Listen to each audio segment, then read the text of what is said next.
Welcome back, everybody. Thank you for joining me here today so that we can discuss Retail Gangster, the insane real life story of Crazy Eddie. So, this book was amazing.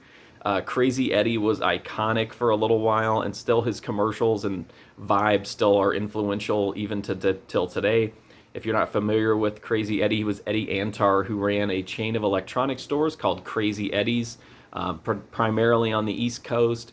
These were hugely popular and influential. He wasn't the first person to do like the our prices are so low, they're insane. But he mastered it. He made it so grating. People hated the commercials, but they wanted to go in and get these prices.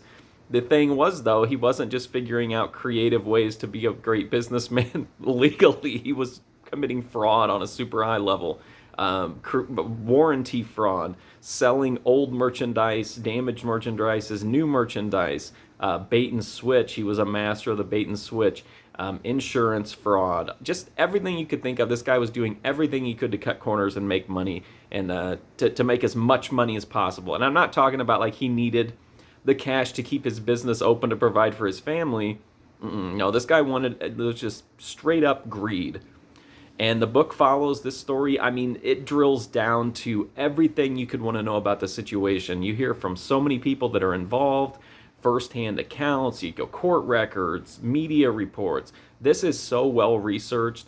And I know that it's kind, you might think like, oh, well, this is a story of, that drills down to this granular level about business fraud. And it does get wrapped up in the details of that. So you learn exhaustively how this was all carried out and why, what was going on at the time, and then the far-reaching effects of it. So it does drill down, I mean, to the minutia of it, but it's never boring. This is so well written, and the characters involved are so colorful. This isn't like a traditional story of this type where the people are really boring people. Crazy Eddie is crazy, and that his bizarre behavior, keeps the story super interesting, even when it might have gotten bogged down in the details.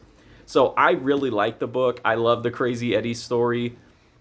I love the stories about like really colorful, crazy, unique people. And while he was a scumbag that ripped off a lot of people, it's still a really interesting story. And I think the book is really well written. It was written by Gary Weiss.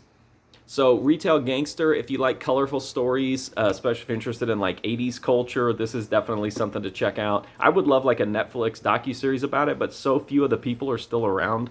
So I don't know how well that would go over. But the book is fantastic. Again, that's Retail Gangster. Thank you for watching this video. I do appreciate it. Hopefully I'll see you soon.